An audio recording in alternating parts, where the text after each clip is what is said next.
Cœur ouvert, grand comme le ciel.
tous les autres noms disparaissent.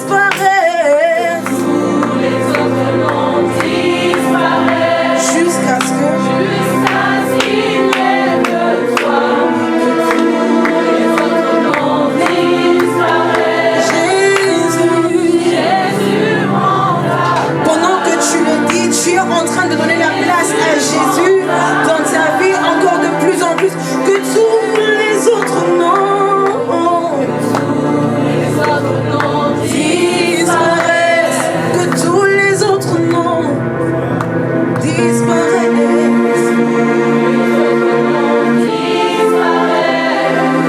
Jusqu'à ce qu'il n'y ait que toi.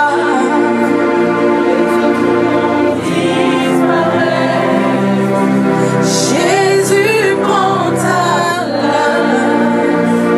Jésus prend ta place. Est-ce qu'une voix peut s'élever pour dire Jésus, je te donne toute la place? Une voix peut s'élever pour dire Jésus, je te donne toute la place. Parfois nous avons tendance de donner la place au Seigneur pour certains domaines seulement. Or que le Seigneur veut prendre toute la place dans notre vie. Et c'est quand tu lui donnes toute la place, c'est alors qu'il règne dans ta vie. Et quand il règne dans ta vie, il n'y a pas de place pour la maladie, il n'y a pas de place pour la mort, il n'y a pas de place pour la souffrance, il n'y a pas de place pour la pauvreté, parce que Jésus prend toute la place. Alléluia. Seigneur, je te donne toute la place. Toute la place, le maître de nos vies, le maître de temps et des circonstances, je te donne toute la place. Toute la place dans ma vie, toute la place dans mon couple, toute la place dans le service, toute la place dans notre église, toute la place, Seigneur, la place qui t'est due, la place du roi, la place du maître, la place du roi, la place du maître, la place du roi, la place du roi. Seigneur, je te donne toute la place, Jésus. Je te donne toute la place, Jésus. Toi qui es Seigneur, et pendant que tu lui donnes la place, réellement, il vient agir dans ta vie et réellement toute autre chose arrive à disparaître. La maladie, les problèmes, les soucis, toute chose disparaît parce que tu lui donnes la place. Alléluia. Seigneur, sois élevé, sois glorifié. Toi le maître de nos vies, toi le Seigneur qui est Dieu. Tu es Dieu et tu es le Dieu de notre vie. Le Dieu vivant, le Seigneur, le Dieu qui dit un mot et la chose s'accomplit. Le Dieu qui appelle à l'existence les choses qui n'existent pas. Alléluia, Seigneur, reçois la gloire et la louange en ce matin. Toi qui es le Seigneur des Seigneurs, il n'y a pas eu d'autre Dieu à part toi. Tu as été avant le commencement, tu es maintenant et tu seras aussi après la fin. Tu t'appelles Alpha Omega. Tu es le Dieu de nos vies, le Dieu qui tient nos vies entre tes mains. Seigneur, tu es Dieu. Peu importe ce qu'il peut avoir, tu es Dieu. Le Dieu que nous élevons en ce matin, le Dieu que nous glorifions en ce matin, le Dieu que nous élevons et que nous exaltons en ce matin, le Dieu que nous venons célébrer en ce matin. Tu es le Dieu vivant, le Dieu qui mérite toute la gloire, le Dieu qui mérite tout l'honneur, le Dieu qui mérite toute l'élévation. Tu mérites d'être exalté, tu mérites d'être célébré, tu mérites d'être glorifié, tu mérites nos acclamations. Le Dieu vivant, le roi vainqueur, le sauveur des hommes, sois élevé, sois glorifié, sois exalté, Papa, parce que tu es bon, personne n'est comme toi. Nous te célébrons, Seigneur. Est-ce qu'une personne peut acclamer le Seigneur? Est-ce qu'une personne peut acclamer le Seigneur? Est-ce qu'une personne peut acclamer le Seigneur? Est-ce qu'une personne peut acclamer le Seigneur encore plus fort? Acclame-le encore plus fort. Acclame-le encore plus fort. Alléluia.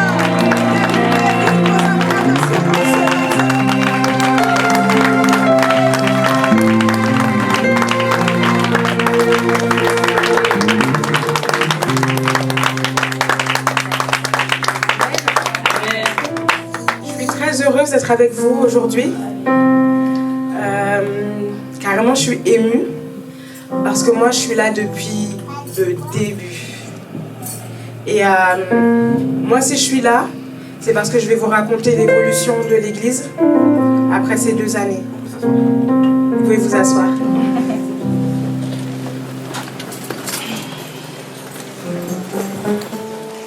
Donc il y a 2 ans de cela, le pasteur Aurélien m'appelle et me dit je vais ouvrir mon église. Alors moi sans hésiter, moi j'ai dit moi j'y vais. Parce que des semaines avant, j'ai eu une voix intérieure, en fait j'ai entendu une voix intérieure me disant Aurélien va ouvrir son église.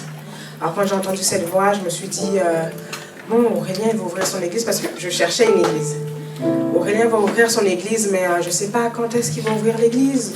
Seigneur, mais à quel moment en fait? Ça se trouve, il va l'ouvrir dans 1 an, dans 2 ans, moi je ne sais pas.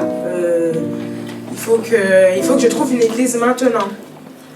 Et quelques semaines après, il m'appelle et il me dit ce dimanche, je fais un culte chez notre frère Herman. Donc nous avons commencé en fait chez Herman dans un petit appartement où il y avait quelques personnes, vraiment pas beaucoup de personnes. Et c'était étonnant en fait de voir la présence de Dieu dès les premiers jours en fait. C'était très fort, c'était très intense et on a continué comme ça pendant des mois. Puis après, du monde a commencé à venir chaque dimanche. Et là, la salle, en fait, l'appartement s'est trouvé un peu trop petit.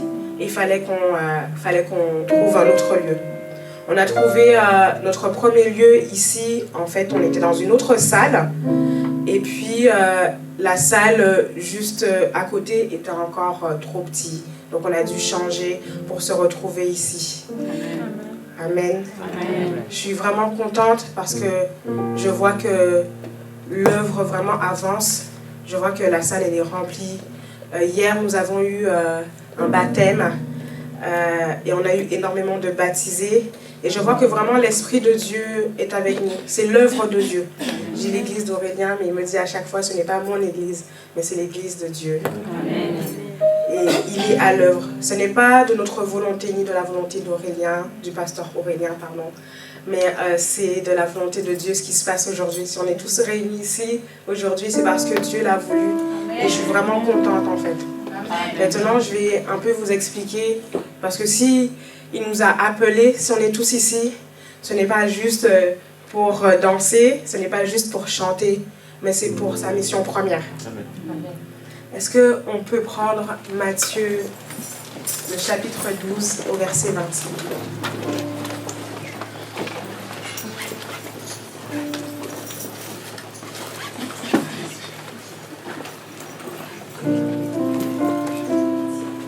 Tout le monde a trouvé?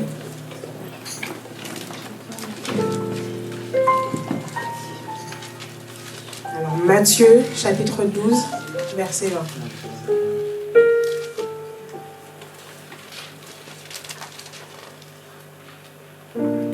Je lis la parole du Seigneur.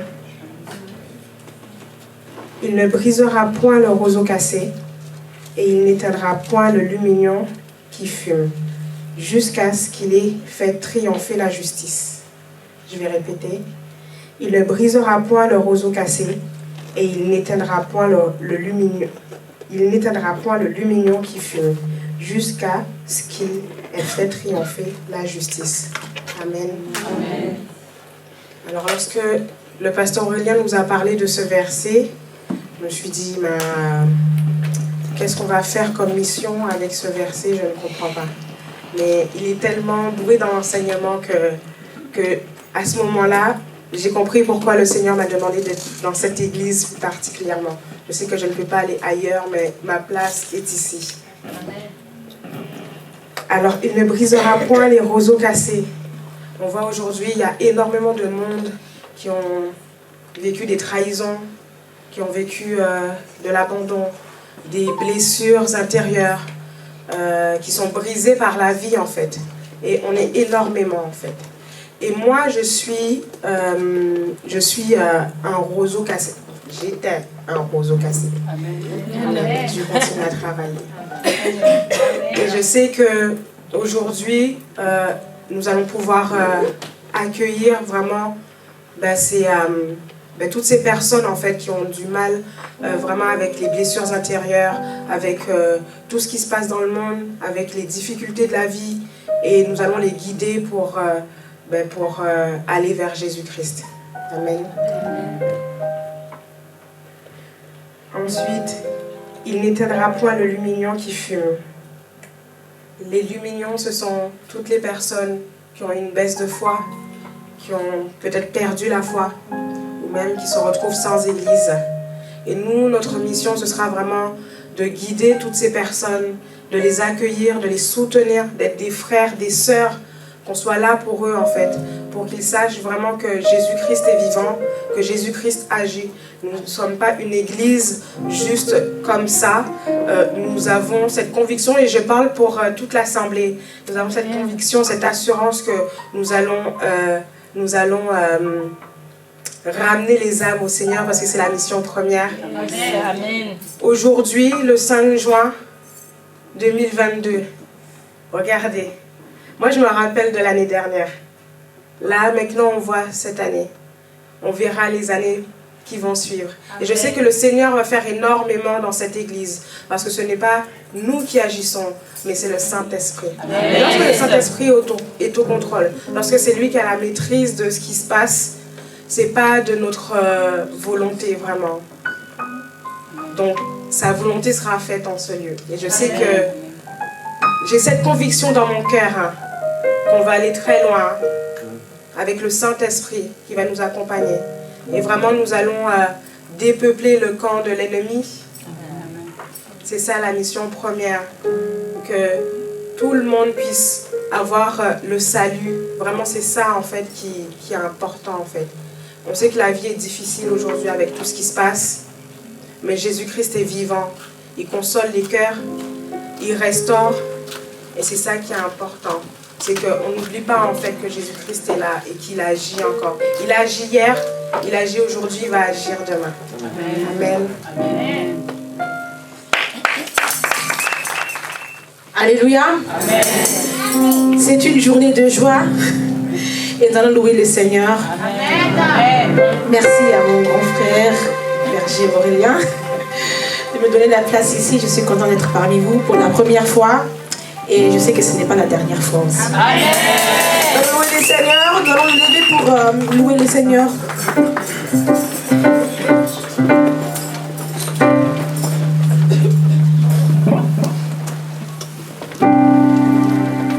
Je chanterai de tout cœur les merveilles de mon papa Yahweh. Il m'a ôté de ténèbres, il m'a délivré de tout péché. Je chanterai de tout cœur les merveilles de mon papa Yahweh. Il m'a ôté de ténèbres, il m'a délivré de tout péché. Oh mon papa, et il fait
que quelqu'un peut acclamer le Seigneur fortement? Je suis en train de dire, est-ce que quelqu'un peut pousser des cris de joie dans la présence de Dieu? Je n'entends pas tes acclamations. Est-ce que tu peux pousser des cris de joie? Gloire à Dieu. Je vous salue tous de la présence de notre Dieu. Je prie que le Seigneur vous accorde sa paix et sa joie. Au nom de Jésus-Christ. Quelqu'un peut dire Amen. Amen. Je salue la présence de ses serviteurs, le pasteur Pedro qui est avec nous. Amen. Je vois également le prophète Jésus qui est avec nous. Ils m'ont dit qu'ils seraient là et qu'ils sont venus. Je sais que ce n'est pas évident de faire bouger un homme de Dieu un dimanche, mais ils l'ont fait pour nous. Que le Seigneur vous bénisse. Amen. Je salue également la présence de ma petite sœur Shekina. Est-ce que nous avons été bénis par la présence de notre sœur? Elle est là, elle n'est pas seule, elle est là avec son mari Trésor. Ils viennent d'Allemagne, ils sont venus précisément pour ce programme. Et dès qu'on termine, ils rentrent. Vous voyez l'amour qui manifeste pour nous. Gloire à Dieu. D'ailleurs, à la fin du mois de juin, je serai en Allemagne. Ceux qui veulent m'accompagner, vous pouvez venir. Amen. L'année dernière, nous étions avec son père, nous étions avec l'apôtre Martin. C'est lui qui était là l'année dernière pour nous. 1 an. Cette année, nous sommes avec sa fille. Gloire à Dieu. Est-ce qu'on peut encore acclamer le Seigneur?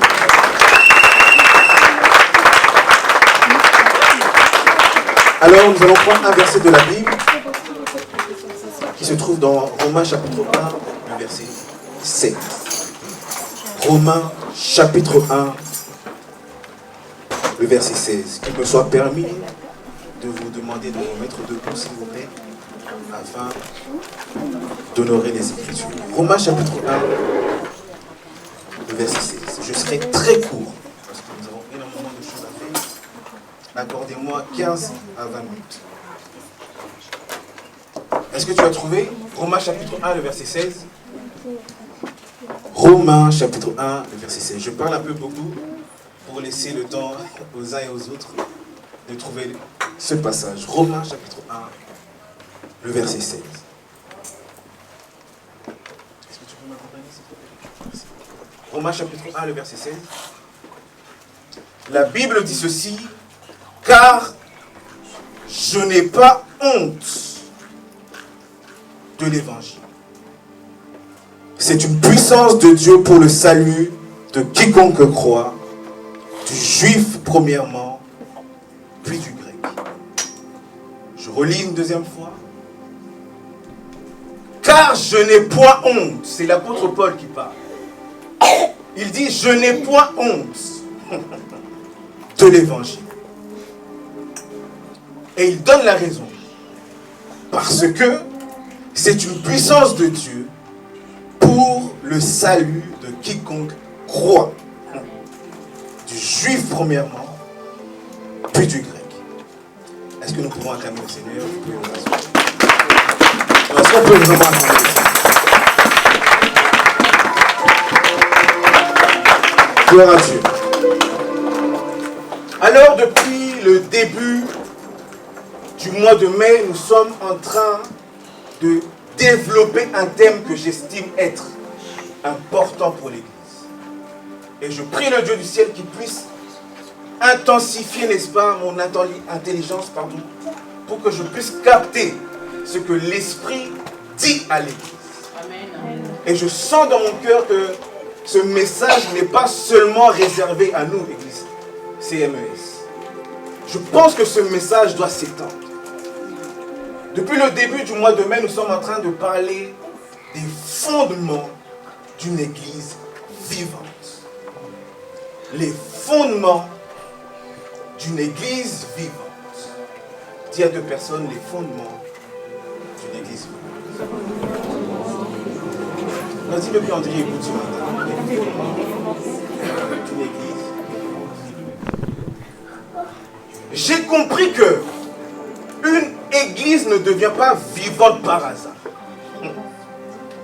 Une Église ne devient pas une Église vivante par accident. église vivante devient vivante lorsque les fondements sont correctement posés.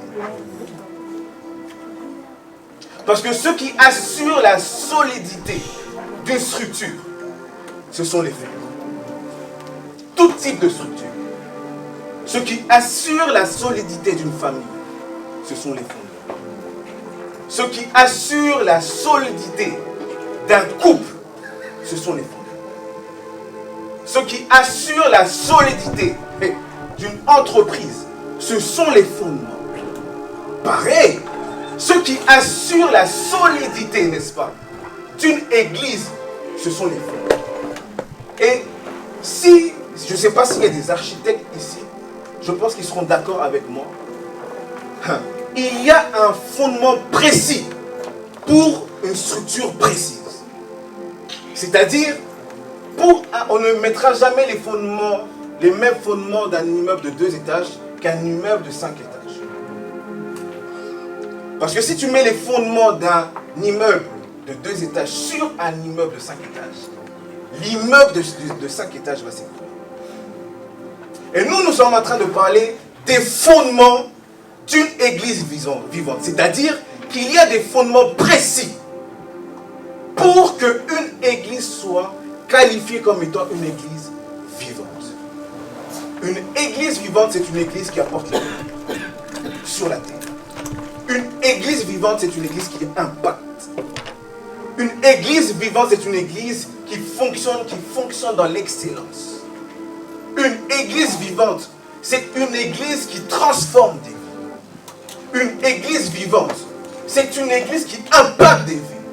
Je prie le Dieu du ciel que cette église impacte des vies. Ah, c'est dommage que tu dises pas amen. Je répète encore une fois.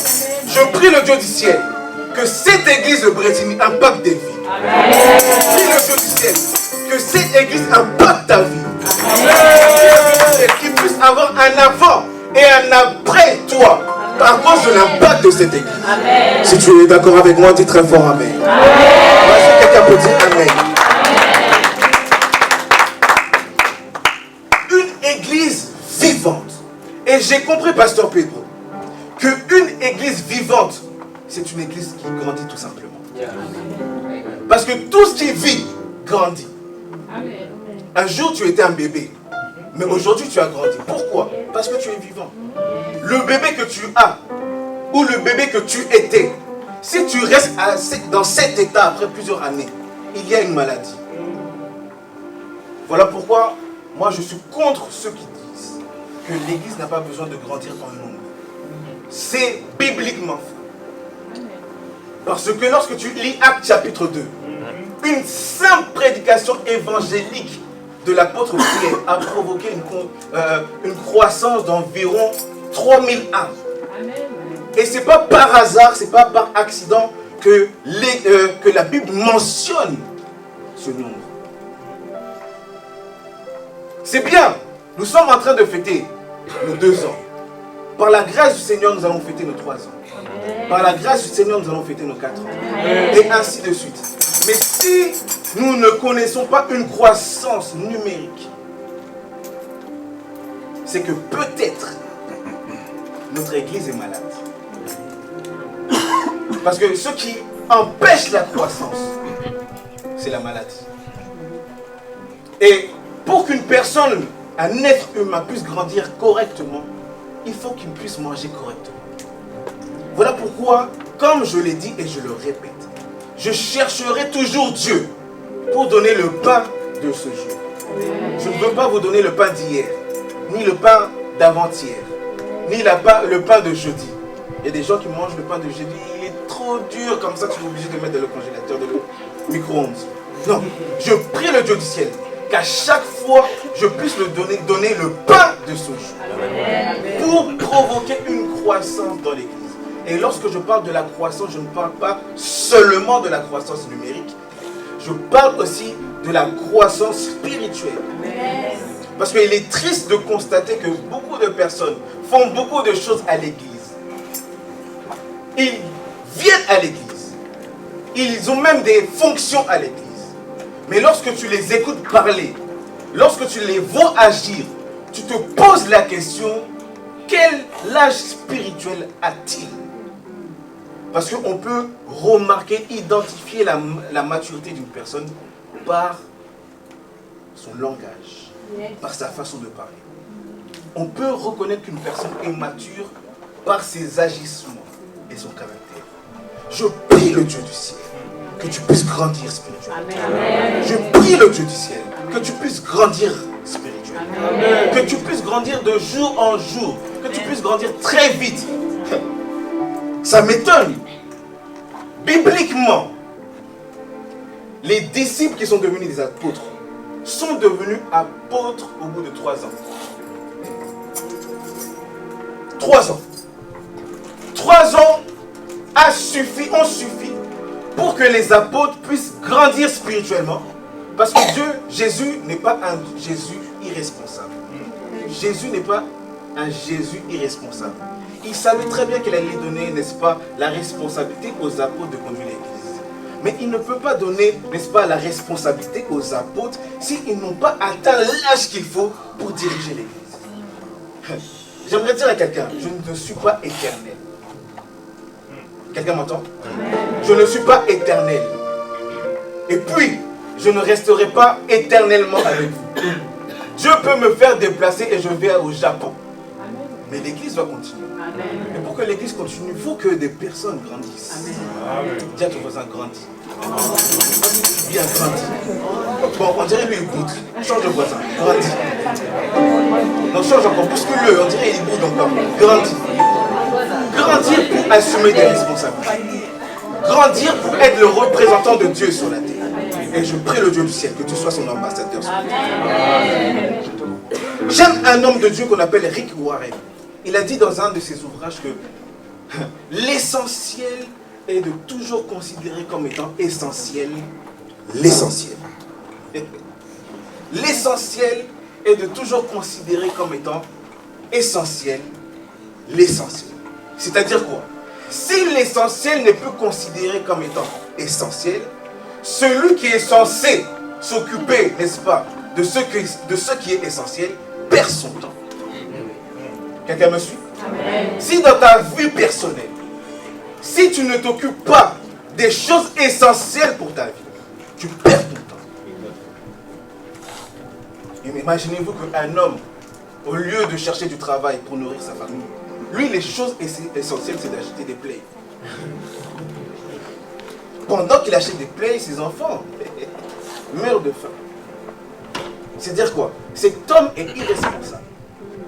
Pour que cet homme soit considéré comme étant quelqu'un de responsable, il faut toujours qu'il puisse considérer essentielles les choses essentielles.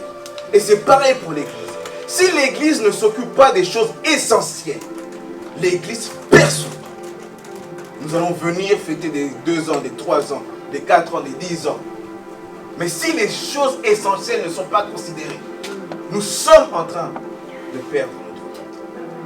Et ma prière ce matin, c'est que cette église puisse toujours considérer essentielles les choses essentielles. Amen. Quelqu'un peut dire Amen. Amen. Et parmi les choses essentielles de l'église, parce que nous avons dit que le premier fondement et le plus grand fondement d'une église vivante, c'est Jésus-Christ lui-même.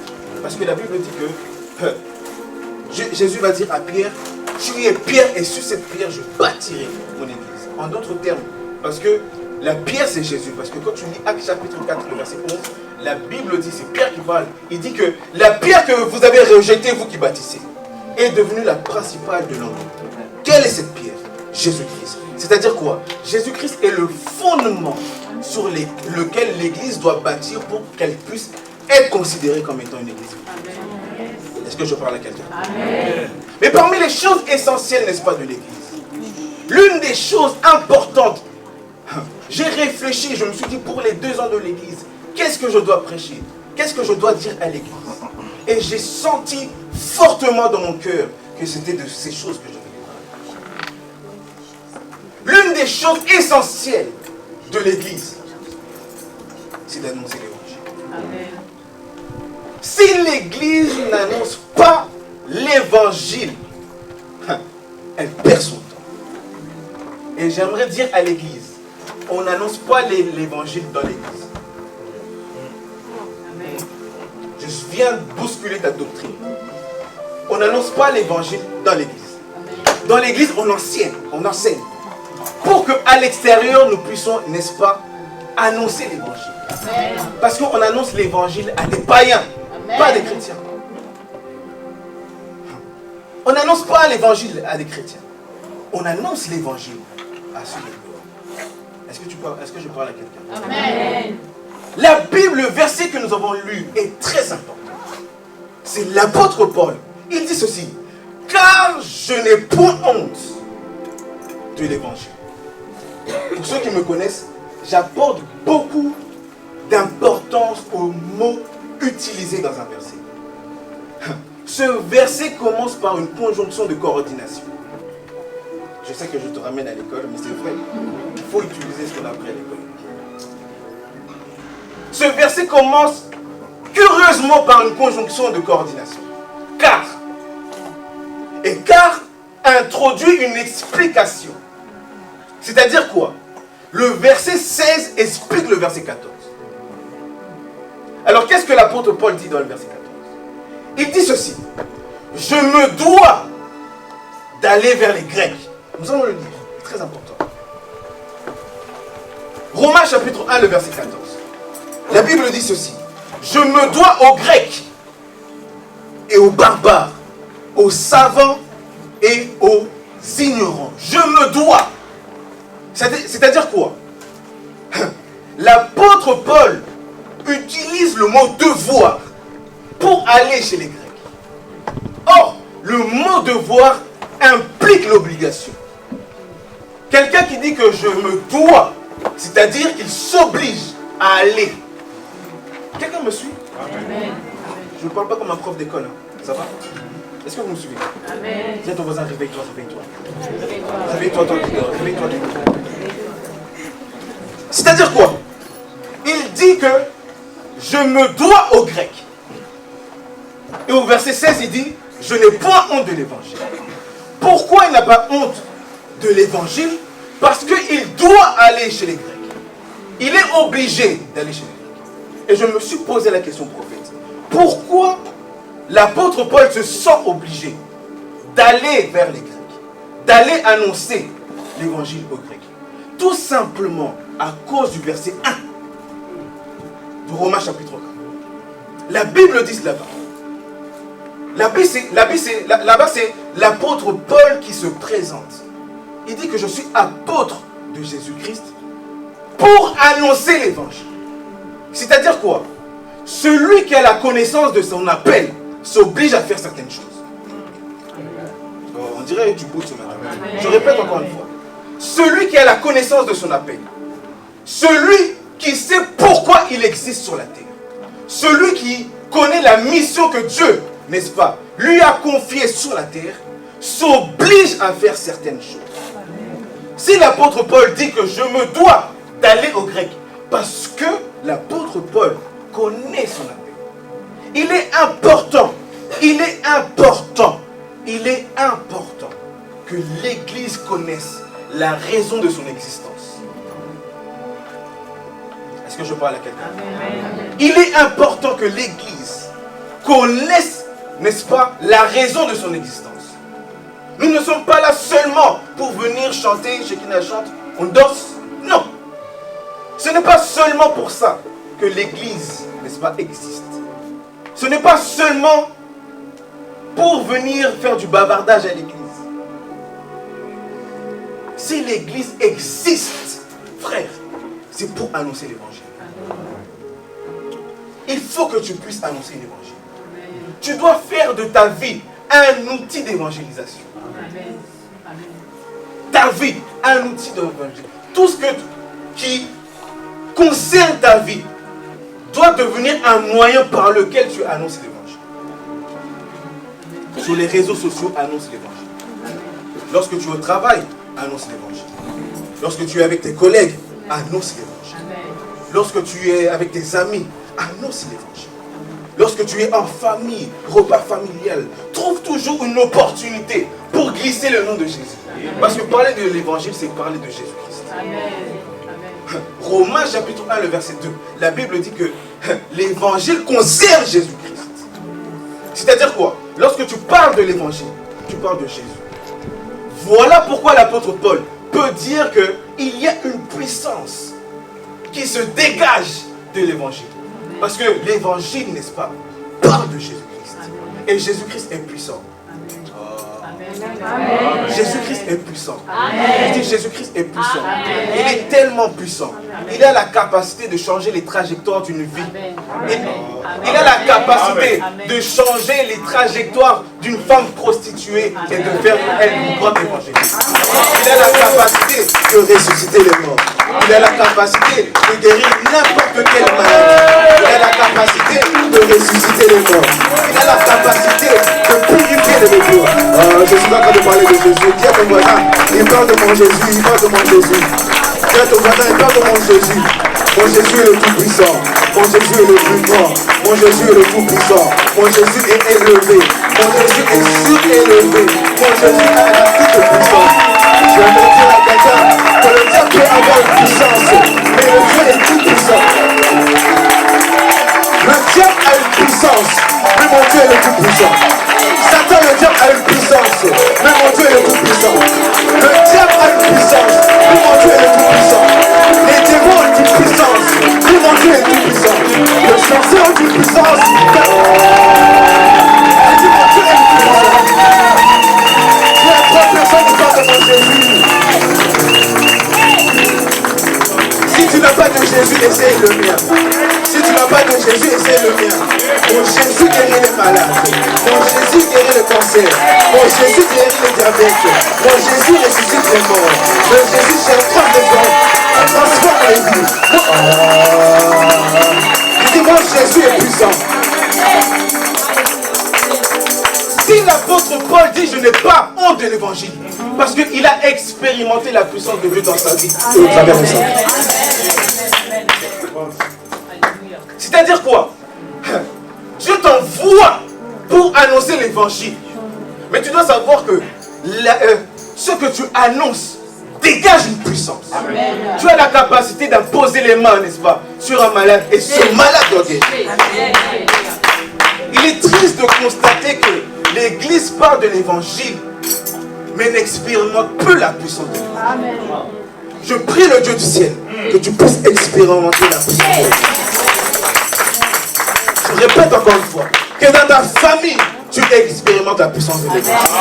Que dans ta vie personnelle, que tu expérimentes la puissance de Dieu. Que dans la vie de tes enfants, qu'ils expérimentent la puissance de Dieu. Que dans la vie de tes parents, qu'ils expérimentent la puissance de Dieu. J'aimerais dire à quelqu'un, tant que tu vis, tu peux encore expérimenter la puissance de Dieu.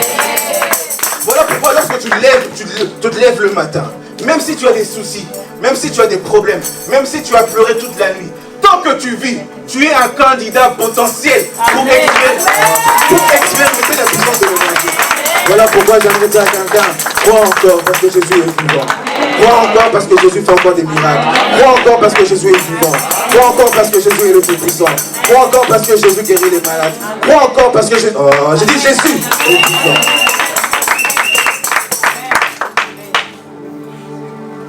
L'apôtre Paul dit, car je n'ai point honte d'annoncer l'évangile. Apôtre, quand j'ai étudié ce texte attentivement, je me suis rendu compte que finalement, nous nous limitons seulement à la première définition de l'évangile. Quand on parle de l'évangile, tout le monde ici dira que l'évangile, c'est la bonne nouvelle. Et effectivement, l'évangile est la bonne nouvelle. Mais ce n'est pas la seule signification de l'évangile. Parmi toutes les significations de l'évangile, il y a une qui a attiré mon attention. L'évangile, c'est la proclamation du règne d'un nouveau roi. Ça, tu ne savais pas. L'évangile, la deuxième signification de l'évangile, c'est la proclamation du règne d'un nouveau roi. Alors, si je dois redire cette phrase, si je dois dire la phrase de l'apôtre Paul dans Romains chapitre 1, le verset 16, l'apôtre Paul est en train de dire, car je n'ai point honte de proclamer le règne d'un nouveau roi. Amen. Quelqu'un me suit? Il est en train de dire, je n'ai point honte de proclamer le règne d'un nouveau roi. Qu'est-ce que ça veut dire? Ça veut dire qu'avant lui, il y avait un roi. Or, il n'y a pas de roi sans royaume. Et il n'y a pas de royaume sans règne. C'est-à-dire quoi? Dans la vie de quelqu'un, avant Jésus, il y a quelqu'un d'autre qui règne. Quelqu'un me suit? Avant Jésus, il y a le règne d'une autre personne. Le diable peut régner dans ta vie. La maladie peut régner dans ta vie. Lorsque tu vois que tu es tout le temps malade, c'est que peut-être quelque part, il y a un roi qui règne, qui n'est pas Jésus. Lorsque tu passes par des temps de souffrance qui durent d'année après année, c'est peut-être quelque part qu'un roi se cache derrière cela. Lorsque tu vois, toi tu as toujours des problèmes d'argent. C'est-à-dire quoi? Lorsque ton salaire passe, c'est comme s'il n'y avait rien. Le salaire passe et il passe. Quelqu'un voit ce que je veux dire? Donc, tu as vu, surtout qu'aujourd'hui nous avons des notifications. Tu reçois une notification de Société Générale, Caisse d'épargne, un virement est en train de venir. Donc, vous voyez, quand tu vois ce genre de notification, ton cœur est déjà dans la joie. Tu te sens millionnaire, tu commences à faire des programmes sur l'argent que tu n'as pas encore reçu. Tu dis, je vais acheter ça, après je vais acheter ça, après je vais rebondir comme ça. Mais au moment où toi tu fais tes calculs, ton salaire passe et il passe. C'est que peut-être il y a un roi appelé la disette qui règne dans ta vie. Quelqu'un m'entend? Amen. Mais j'aimerais dire à quelqu'un, au-dessus de ce roi-là, il y a le roi des rois. Amen. Est-ce que je parle à quelqu'un? Amen. Et le roi des rois a une puissance supérieure au roi de cette terre. Amen. Voilà pourquoi que lorsque tu lis Philippiens chapitre 2, la Bible dit que tout genou fléchit à la mention de son nom. Yes. Je vais terminer par là. En 2020, si je dois être sincère avec vous, c'est depuis 2017, le pasteur Pedro est là, c'est depuis 2017 que Dieu me demandait de commencer une église. J'ai refusé. J'ai cherché des raisons. Surtout que je suis très jeune. Surtout à l'église. Vous voyez des gens, tu vas les aider, mais derrière, après quelques jours, quelques années, ils te critiquent, ils te font du mal. Je dis non, non, cette vie-là, moi je ne peux pas se la supporter. 2017 est passé, 2019 est passé, 2020 est passé, 2020 je tombe malade. Covid, pasteur Pedro est là, apôtre est là. J'ai maigri à un niveau que tu ne peux pas imaginer. Avant le Covid, je pesais 83 kilos. Je suis descendu jusqu'à 68 kilos. En l'espace de même pas une semaine. J'ai essayé mes vêtements. Ma mère est là. J'ai essayé mes vêtements. Je dis, mais ces vêtements, c'est moi qui les portais ou ce sont les vêtements qui me portaient? Tu te poses la question, qui porte qui? Lui ou moi? Aucun vêtement ne m'a léché. Et par la grâce du Seigneur, après les prières de mes frères, voilà pourquoi il faut être bien entouré. Parce que moi, pendant cette période de Covid, moi, je n'ai pas prié. C'est eux qui ont prié pour moi. Amen. Moi, je commençais à dire, tonton, un tel il est mort. Lui, il est mort. Lui, il est mort. Quand j'ai entendu ça, j'ai fermé mon Facebook. Comme ça, si je meurs, personne ne pourra gérer mon Facebook. Je ferme d'abord. Ferme Instagram, fini. Et je vois que chaque jour, je me levais.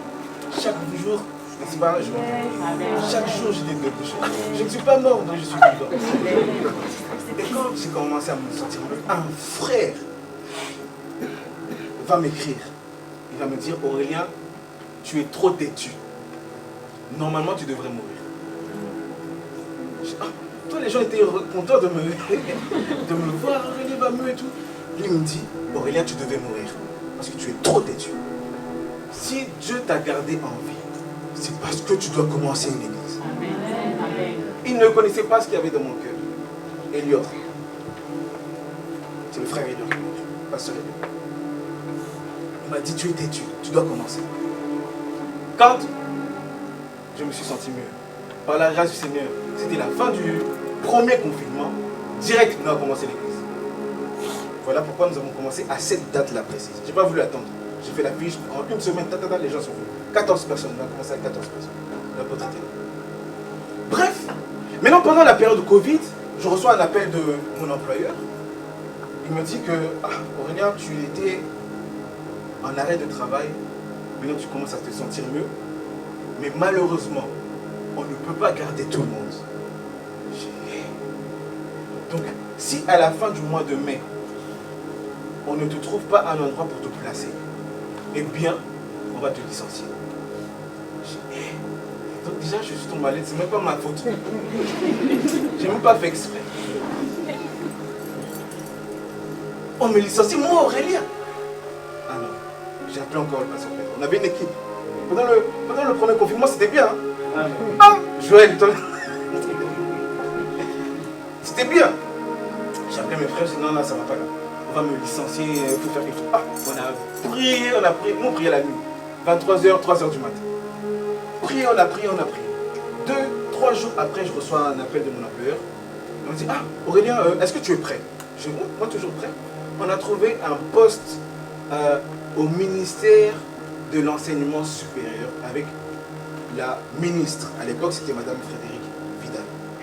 Et tu vas aller là-bas, tu vas t'occuper de tout le système visioconférence de la ministre. Je dis, moi, ministre. J'ai appelé le pasteur Pedro, parce que lui, quand il y a des sujets comme ça, là, je l'appelle direct. Mais vas-y! Donc je suis allé. Et quand je suis allé là-bas, je parle aux collègues qui étaient là. Ils vont me dire que, Aurélien, tu as de la chance. Hein, parce que, normalement, ce poste n'était pas pour toi. L'employeur a viré une autre personne pour que toi tu puisses prendre la place. Je vais dire à quelqu'un, lorsque la grâce de Dieu t'accompagne, il y a des gens qui vont te dire à quelqu'un. C'est ça la grâce. Normalement tu ne le mérites pas. Normalement ce n'est pas pour toi. Normalement c'est pour quelqu'un d'autre. Mais Dieu prend ce quelqu'un d'autre et le déplace pour mettre. C'est lui le Dieu du ciel. C'est Dieu le juste gars. Bref. J'arrive dans mon bureau, etc., propre et tout. Ministre, je visioconférence, je vois le président de la République, Monsieur Emmanuel Macron, comme ça. Waouh! Moi, Aurélien Congo. Et j'arrive là-bas, pasteur Pedro, ça je ne t'ai pas raconté. J'arrive, un de mes collègues, technicien informatique, il me dit, Aurélien, nous avons accès à la cafétéria de la ministre. C'est-à-dire, tu peux prendre du café comme tu veux, tu te sers comme tu veux. C'est la ministre nous autorise à boire son café. Le café de la ministre. Je dis, moi j'en ai pas besoin, moi je ne bois pas de café. Non, t'inquiète pas, Aurélien, c'est gratuit. Je ne bois pas de café. J'ai dit, je ne bois pas. Il va me raconter, pasteur Pedro. Wow. Un jour, il est parti dans la cafétéria de la ministre. Et là, il y avait, comment on appelle ça? Le bras droit de la ministre, ils ont un nom comme ça. Pas DA, directeur de cabinet, c'est ça. Directeur de cabinet. Et un jour, mon collègue arrive dans la cafétéria de la ministre, il trouve le monsieur. Mon collègue se sert normal, et il va lui poser la question. Qui vous a autorisé de prendre le café de la ministre? Et mon collègue était tout gêné. Il dit, mais c'est... Et il a parlé avec un air autoritaire. Hein, qui vous a donné le droit de boire le café de la ministre? Et mon collègue va dire, je suis désolé, monsieur, timide. En plus, mon livre. En plus, c'est un arabe. J'ai parlé en langue, excusez-moi. Il dit...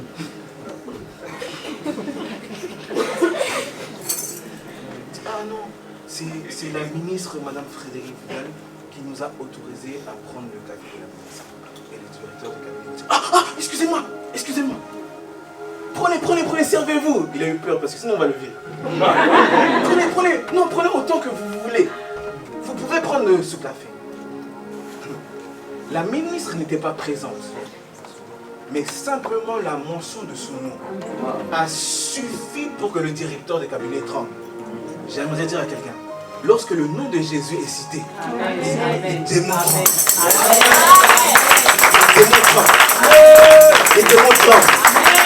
Juste à la mention du nom de Jésus-Christ, je prie le Dieu du ciel que à chaque fois que tu vas mentionner le nom de Jésus-Christ, que les démons tremblent. Je répète encore une fois, à chaque fois que tu mentionnes le nom de Jésus-Christ, que les démons de ta famille tremblent. À chaque fois que tu vas mentionner le nom de Jésus-Christ, que les sorciers tremblent. J'aimerais dire à quelqu'un, le nom de ton Jésus est puissant. Le nom de ton Jésus est puissant. Lorsque ça ne va pas, dis Jésus.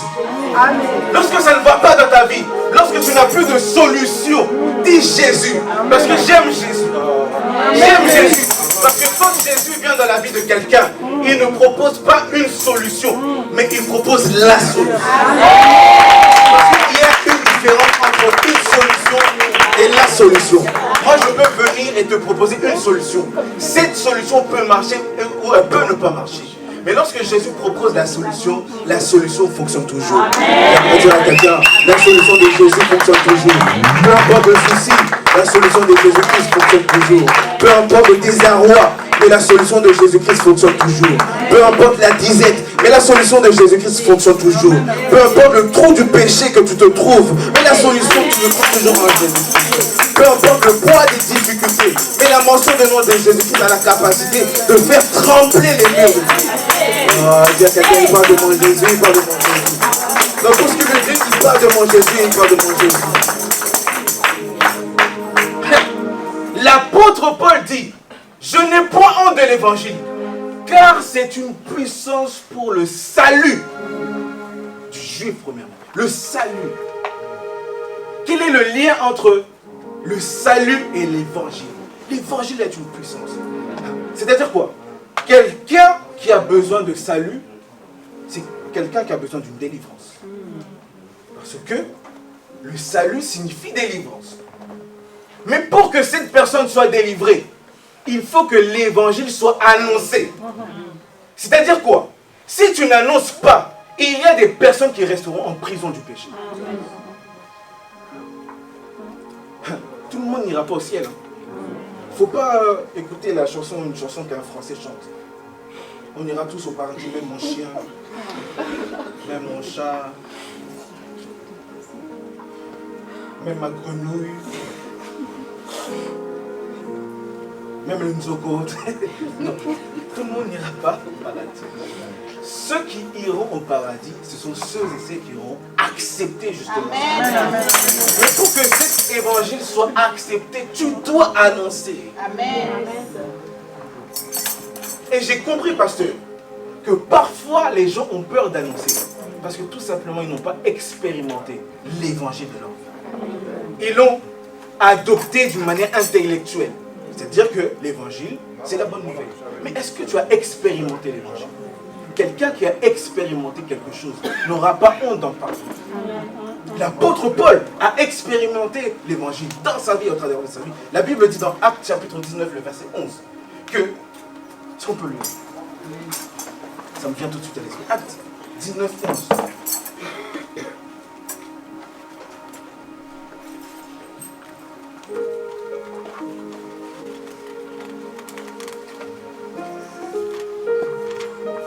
Écoutez, et Dieu faisait des miracles extraordinaires par les mains de Paul.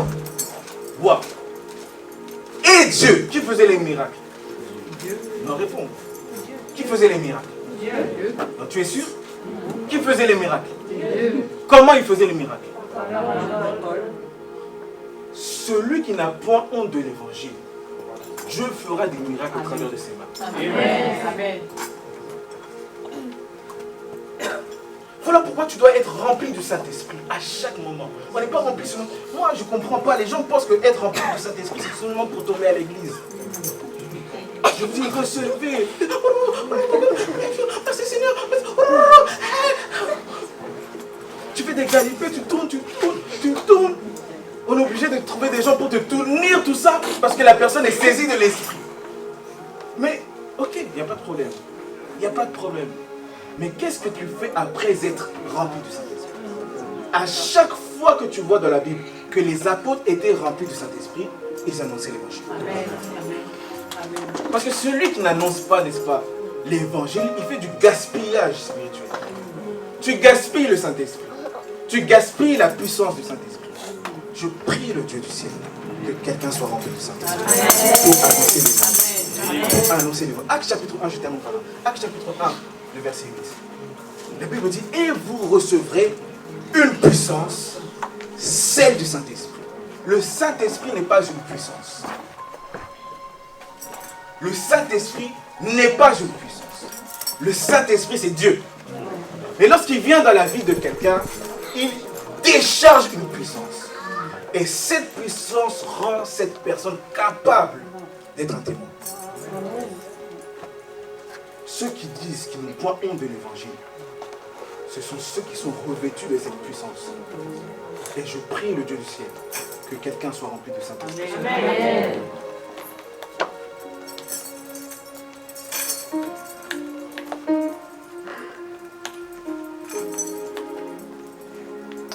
Je prie que quelqu'un soit rempli de l'Esprit. Et c'est facile pour être rempli du Saint-Esprit. Il suffit simplement de le désirer. Je désire annoncer l'évangile pour que mon Père sorte de cette prison appelée l'alcool. C'est possible si tu es rempli du Saint-Esprit. Je désire que mon frère qui est bloqué dans la drogue sorte de cette prison. C'est possible. C'est possible. C'est possible à condition que tu sois rempli du Saint-Esprit. Ce matin, celui qui veut sera rempli de l'Esprit.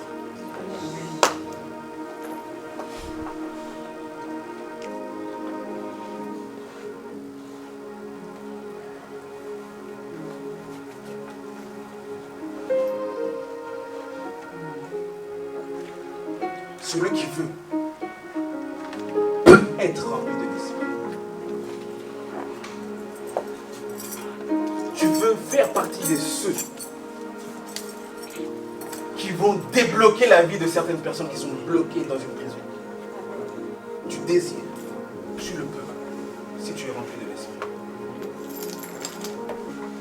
Voilà pourquoi nous allons faire une prière ce matin. Une seule prière. Seigneur, remplis-moi de ton esprit pour annoncer. Remplis pour annoncer. Remplis pour annoncer. Remplis pour annoncer. Est-ce que nous pouvons nous lever? S'il vous plaît.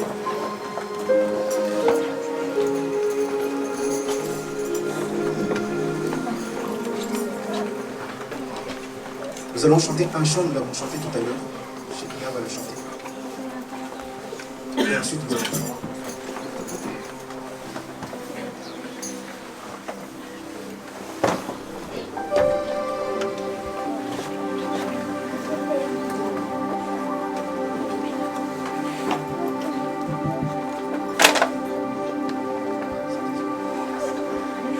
J'aimerais que ce chant que notre sœur Chakina va chanter ne soit pas seulement un chant, mais soit le chant qui va déclencher le remplissement de l'esprit. Si tu connais les paroles, chante-le non comme un chant, mais comme une revendication.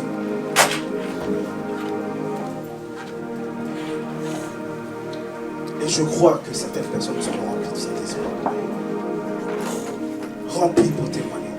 Remplis pour annoncer l'évangile. Remplis pour annoncer l'évangile. J'aimerais que tu sois très concentré. Nous ne sommes pas en train de jouer. Nous ne sommes pas en train de nous distraire, de faire des blagues. Nous sommes en train de parler des choses essentielles.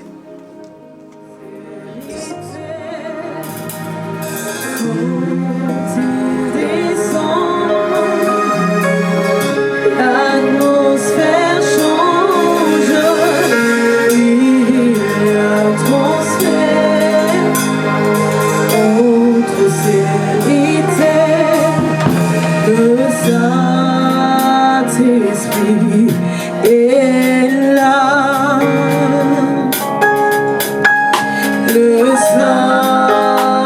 Saint-Esprit est là. Le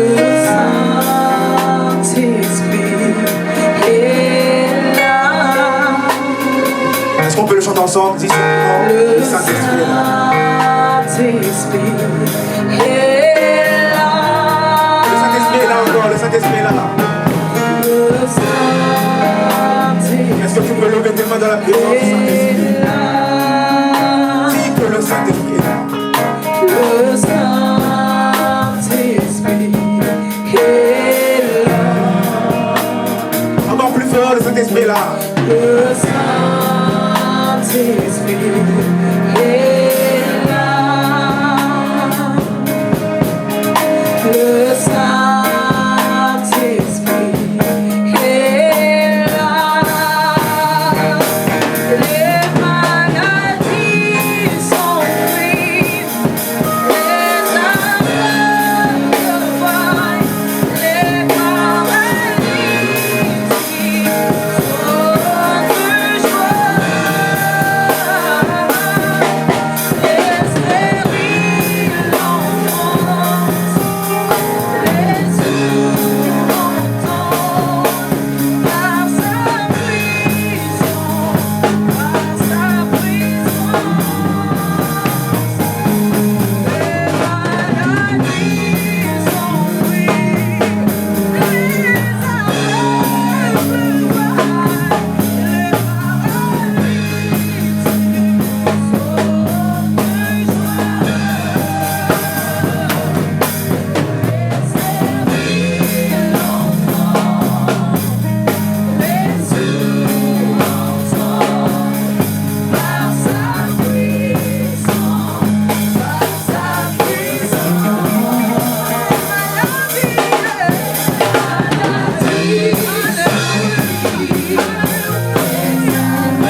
le fer aiguise le fer. Le plus dur, Dieu peut le faire. Je dis, lâche pas l'affaire, mon frère, tiens en prière. Le fer aiguise le fer. Le plus dur, tu peux le faire. Il y a 2000 ans, le Seigneur a donné sa vie pour toi, mon frère, t'es dominant sur la terre et sur le nez. Mais qui a dit que le chemin vers l'engrais n'était pas étonnant de la parole? Au service d'un Dieu parfait, oui, ça c'est la grâce. Les méfaits du passé, une affaire classée, tu connais les bails. Naboy, mokili na ligi nanga ilola. Nakei nandimi, Yesu Christo pika moi. Apesa talate, azamu anampate.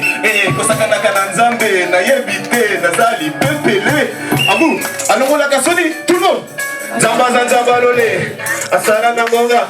Nata monaye, alongo la kasoni, 1, 2, zamba zanzamba lole, asara nangonga. Nata monaye, le sampo emata, ba ange bakita, yeah, le sampo emata, ba ange bakita, yes, le sampo emata, ba ange bakita, yes, le sampo emata, ba ange bakita. Est-ce que vous êtes toujours là? Non, c'est... Ça va, vous avez suivi? Est-ce que vous avez compris? Ça va, vous avez compris? Pasteur Aurélien a dit je parle trop vite. D'accord, non, en fait, le petit message de cette chanson, c'est tout simplement, le message c'est que Dieu enlève de la honte. La situation que tu peux vivre aujourd'hui, il va t'enlever ça pour t'emmener à la table du roi, tu vois. C'est un peu l'histoire de ma vie. Moi, je suis enfant de pasteur, fils de pasteur, mais j'ai eu mon parcours et... pas pour me vanter, mais Aurélien sait, aujourd'hui tu me vois comme ça, mais je suis chef d'entreprise par la grâce de Dieu. Je suis multipropriétaire par la grâce de Dieu. Et ça, c'est pas par mes efforts. Parce que si tu regardes mon parcours, que je vais te raconter tout de suite après, tu vas voir que c'est pas possible. Et Dieu peut faire la même chose pour toi. Si tu es avec moi, dis Amen. Et si tu veux que Dieu fasse pour toi, dis Amen. On va faire un peu connaissance. Je vais te raconter mon histoire. Mais avant, va sur les réseaux, rajoute-moi. Le but qu'il est toujours dispo la Tamonaye. Ça c'est mon histoire et ça peut te parler à toi aussi. Écoute, t'aimes trop les meufs sur les terrains, attaquant numéro 9. Toujours en patrouille, agité comme un keuf. Tes gamins t'ont surnommé le roi du bluff, le roi de la teuf. Frais comme l'iceberg qui a coulé le Titanic. Jamais tu paniques, c'est vrai comme tu mens, toi c'est automatique. Toujours dans le trafic, ouais. Mignon gars, XS Black, toujours bien parfumé. T'es une frappe, sexy gars, personne peut résister. Un prédateur, une hyène toujours en belle ça. Ta proie c'est bien les chiens du filtre Snapchat. Évidemment, ton attention c'est de passer du bon temps. Charmeur tu fais de l'instant présent. Charmeur tu te la joues parfait prétendant. T'es un gars méchant, tu oublies le mal que tu fais à ces go mec entré, couché, jeté. Tu oublies que tout se paiera ici bas mec, la roue elle va tourner. Pourtant t'es le genre de gars qui protège bien ses sœurs. Le fils aimant qui donne de l'amour, respecte la Moser. C'est pourtant le même gars qui rentre à pas d'heure, qui a détourné les sœurs, les autres tout en douceur. Le même qui fait leur malheur, après illusion de bonheur. Le gars a brisé leur cœur avec aucune pudeur. Ouais, l'apparence sage comme une image qui tâche un mauvais virage. Tellement Gotha fait déraper comme vos chemins se sont croisés. J'étais pareil et Dieu m'a transformé. Je l'ai accepté par la foi, je suis transporté. J'ai pris conscience que je ne pouvais pas faire aux autres ce que j'aimerais pas qu'on me fasse, et à ma famille entre autres. Elles ont un goût amer, ces larmes j'ai fait couler, ces cœurs chavirent. Au final c'est moi le naufragé, Ce vide en moi, y'a que Dieu seul qui pouvait le combler. C'est comme pour toi, il le fera, mais Natango Naye. Si t'as pas capté, écoutez Natango Naye. Je vois, vous êtes calme là.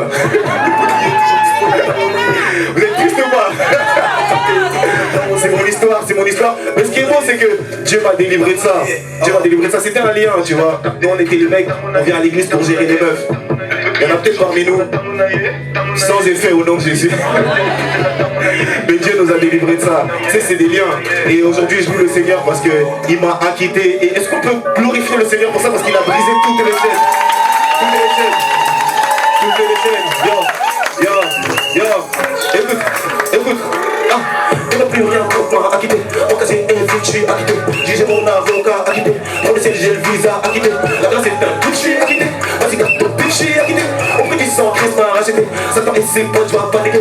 Ils n'ont plus rien pour moi à quitter. En cas j'ai un je suis acquitté. J'ai mon avocat acquitté. Pour le ciel j'ai le visa acquitté. La grâce est un but, je suis acquitté. Vas-y garde ton but, je suis acquitté. Au prix du sang, Christ m'a racheté. Qui voit le fils, voit le père. Qui le veut, Christ le libère. C'est le commandant suprême. frère me règne au ciel et sur la terre, et même dans tout l'univers. Pour lui, je suis grave déter au Saint-Esprit, mon partenaire. Envoie-moi loin des commères, fais trembler le tonnerre, un coup de pression à Lucifer. Je n'irai pas en enfer, le ciel est mon cœur. Bien sûr que je ne suis pas un saint, j'ai les formes d'accomplir le dessin. À l'encre rouge, je sens divin. Ivre, je ne suis pas à cause du vin. Je ne suis pas terre, mais sur bien des terrains. J'ai eu des aventures, genre comme un latin. La vie volant, je l'ai mis, c'était mon lapin. Pour sauver mon gars, le père qui retraque, et se dit le vent. De vie ici-bas, il se sacrifie pour me rendre innocent. C'est la folie ça, c'est pas joli ça, c'est pas genre trop touchant. C'est pas de la transpi, seulement qui a coulé. Écoutez, ils n'ont plus rien contre moi, acquitté. Mon casier est vide, je suis acquitté. Juge et mon avocat, je suis acquitté. Ça va, vous comprenez? Ok, wow. Ils n'ont plus rien contre moi, acquitté. La casse est un vide, je suis acquitté. J'ai mon avocat, acquitté. Pour le ciel, j'ai le visa, acquitté. La casse est un kiff, je suis acquitté. Vas-y, garde ton bif, je suis acquitté. Au prix du sang, Christ m'a racheté. Écoute, accusé, levez-vous. Coupable de mensonge, laitez-vous. Coupable d'impudicité à vous. Tant qu'on a vu dans des bails chelous, c'est ce que m'a dit le concurrent. Prêt à dévorer tel un prédateur. Pour éviter toutes les polémiques, j'ai activé le mode prophétique. Un salaire du péché, c'est la mort. Je mérite des peines capitales. Du fond, ma galère, tout me sort. Il m'a dit scène amicale. Et désormais notre relation, je suis sauvé pour sauver les nations. Du divin j'ai la révélation. Le feu de l'esprit c'est ma passion. Le coupable avait bien ce corps, mais trop tard il est déjà mort. Enterré, quel triste sort. J'ai l'esprit de Dieu en moi, je suis plus fort. Comme Samson, je vis des menottes. Les esprits en garde à vous. Je les filme mou, c'est la chicotte. Je suis un soldat en garde à vous. Ils n'ont plus rien pour moi, acquitté. Au cas j'ai élevé, je suis acquitté. J'ai mon avocat, acquitté. Pour le ciel j'ai le visa, acquitté. La casse est un coup, je suis acquitté. Vas-y garde ton but, je suis acquitté. Au prix du sang, Christ m'a racheté. Satan et ses potes, je vais paniquer. Ils n'ont plus rien pour moi, acquitté. Au cas j'ai élevé, je suis acquitté. J'ai mon avocat, acquitté. Pour le ciel j'ai le visa, acquitté. La casse est un coup, je suis acquitté. Vas-y garde ton but, je suis acquitté. Au prix du sang, Christ m'a racheté. Satan et ses potes, je vais paniquer. Est-ce qu'il y a des acquittés? Des gens qui sont délivrés ici? Est-ce qu'on peut louer le Seigneur? On peut danser un peu? On peut danser un peu? Est-ce qu'on peut danser un peu? Est-ce que tu peux faire un tonnerre d'applaudissements pour Jésus? Pour Jésus! C'est tout! C'est tout ce que vous pouvez faire! Pour Jésus! Ok, là c'est simple, le refrain, vous répétez après moi. Je donne J-E-S-U-S. J-E-S-U-S. J-E-S-U-S. Ça va, ça commence à venir.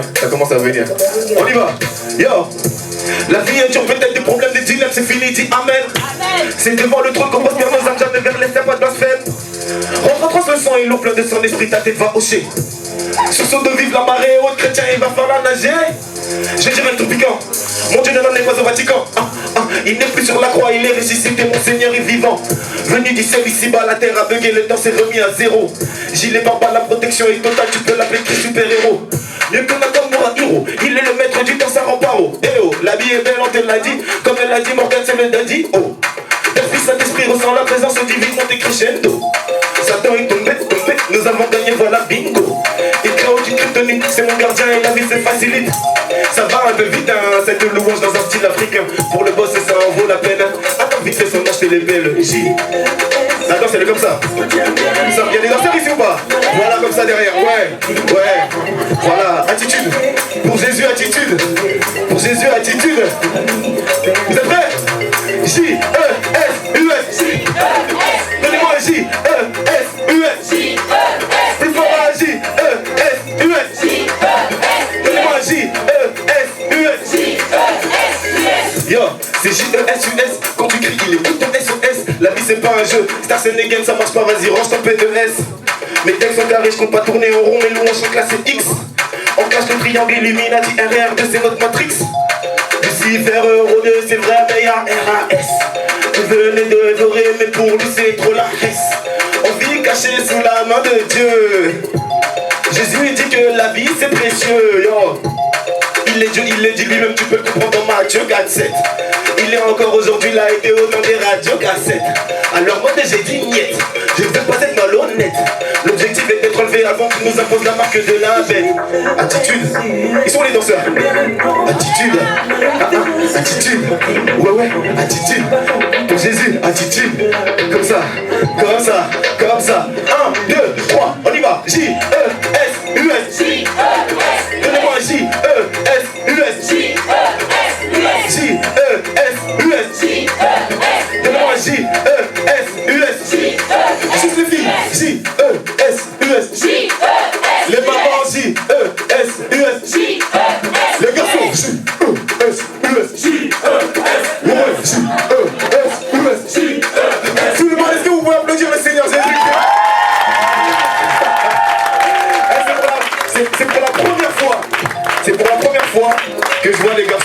ce soir.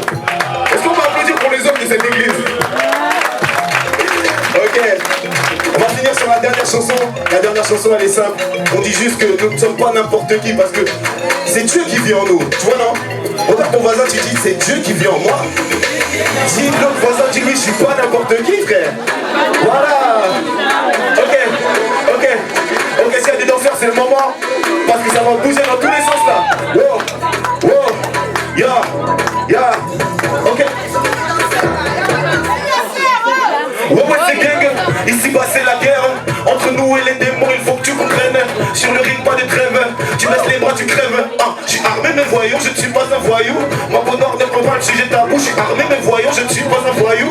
Mon miroir me montre un guerrier tout. Tu viens me chercher, mais je suis pas là. Dans ce corps, c'est son esprit qui vit, c'est pas moi. Avoir palabre avec moi, c'est comme si t'avais palabre avec lui. Ma vie, c'est sa vie, donc c'est lui qui combat. Pour les jaloux, c'est le début des ennuis. Aucun ennemi que des amis, je suis comme ça.